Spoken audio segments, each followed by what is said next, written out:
Welcome to Pastor Andrew's Inspirations. If you enjoy these videos, please click on the red subscribe button below and the bell for more. Welcome to our online church, a congregation made up of many from around the world. No offering is necessary. Subscribing and watching videos will keep us alive under God's watchful eyes. Today we will be talking about biblical names, starting with H, Part 5. This part consists of 3 sections. This is Section B. Haggith.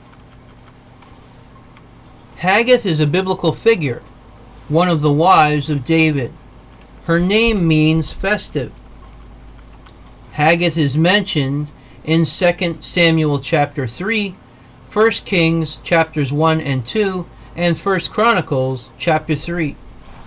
She only appears as the mother of Adonijah, the fourth of David's sons, born according to 2 Samuel chapter 3 in Hebron, while David was fighting Saul. While Adonijah is usually designated in the Bible as the son of Haggith, there is no proposal that his mother was tangled in his attempt to gain the throne, or with his probable electorally ambitious effort to take Abishag, his father's nurse. The Polish composer Karol Szymanowski wrote in 1912 the opera Haggith, based on a biblical theme, though the title character is in fact not based on the biblical character. It is based on her current version of the name, which is Abishag. The 19th century Eastern European Jewish writer Abraham Mapu used Haggith as the name of the female protagonist in his 1853 historical novel Ahavat Zion, or Love of Zion, considered the first Hebrew novel. The book itself is set in a later biblical time, the period of King Ahaz. At the time of book and for generations afterwards, Mapu's story was widely read, used as great cultural influence among Jewish, and influenced the development of the budding Zionist movement. Due specifically to Mapu's book, Haggith was not previously attested among Jewish. It is commonly used as a female first name in contemporary Israel. Hakatan. Hakatan, meaning the small one, is listed as the father of Johanan, a leader of the descendants of Azgad in Ezra chapter 8 and 1 Esdras chapter 8. Other than these 2 verses, the name Hakatan appears nowhere in the Bible. Hakkoz. Hakkoz is the name of 2 or 3 biblical individuals, head of the 7th of 24 priestly divisions created by King David in 1 Chronicles chapter 24. Head of a family of priests after the Babylonian exile. Unable to prove their lineage, the family lost its priesthood status in Ezra chapter 2 and Nehemiah chapter 7. Father of Uriah, grandfather of Meremoth, who assisted Nehemiah in rebuilding the walls of Jerusalem in Nehemiah chapter 3. Hakupha. The family Hakupha is listed as a subgroup of Nethinim in Ezra chapter 2, Nehemiah chapter 7, and 1 Esdras chapter 5. In manuscripts of the Greek Septuagint, the name appears in the forms Apheka, Akufa, Akifa, and Akeba. The name could mean crooked. Hallohesh.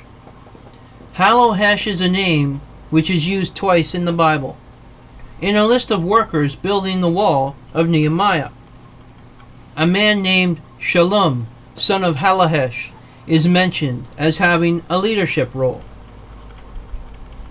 In the book of Nehemiah, a person named Hallohesh is recorded as affixing his seal, an ancient form of signature, to Ezra's covenant between God and the people living around Jerusalem. Thomas Kelly Chen believed that the name Hallohesh was a miswritten version of the name Hash-Shalai. Haman.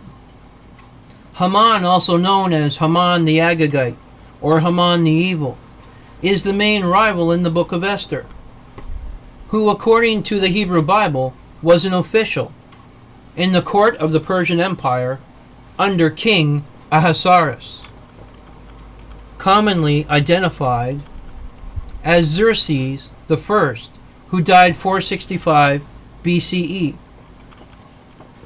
usually equated with Artaxerxes I or Artaxerxes II. As his epithet Agagite indicates, Haman was a descendant of Agag, the king of the Amalekites. Some people interpret this decline to be representative due to his similar personality. The name has been connected with the Persian name Omans, recorded by Greek historians. It has been associated with the Persian word Hamayan, meaning illustrious. Naming dictionaries typically listed it as meaning magnificent, with the sacred drink Hayoma, or with the Persian name Bohuman, meaning good thoughts. 19th century biblical critics associated it with the Elamite god Humban, a view dismissed by later scholars. Ahriman, a Zoroastrian spirit of destruction, has also been proposed. Some say that Haman is a priestly title and not a proper name. As described in the book of Ezra, Haman was the son of Hammedatha the Agagite. When Haman was appointed to principal minister of the king Ahasuerus, all of the king's servants were required to bow down to Haman. Mordecai refused to. Angered by this, and knowing of Mordecai's Jewish nationality, Haman convinced Ahasuerus to allow him to have all of the Jewish in Persia killed. The plot was foiled by Queen Esther, the king's recent wife, who was herself Jewish. Esther invited Haman and the king to 2 banquets. In the second banquet, she informed the king that Haman was plotting to kill her and the other Jewish. This infuriated the king, who was further angered when, after leaving the room briefly and returning, he discovered Haman had fallen on Esther's couch, intending to beg mercy from Esther, but which the king interpreted as making a pass at Esther. On the king's orders, Haman was hanged from the 50-cubit high gallows that had originally been built by Haman himself, on the advice of his wife Zeresh, in order to hang Mordecai. The bodies of Haman's 10 sons were also hanged after they died in battle against the Jewish. The Jewish also killed about 75,000 of their enemies in self-defense. The purpose of these high gallows can be understood from the geography of Shushan. Haman's house, where the pole was located, was likely in the city of Susa, on a flat area, while the royal citadel and palace were located on a mound about 49 feet higher than the city. Such a tall pole would have allowed Haman to observe Mordecai's corpse while dining in the royal palace, and his plans worked as intended.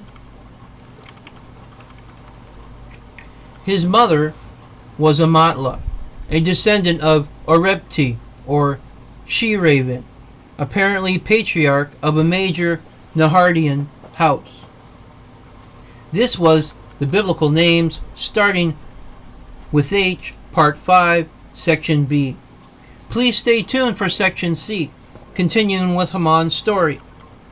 If you like these videos, please click on the red subscribe button below and the bell for more. Adonai Nisi, the Lord is our banner. God's blessings be upon us all.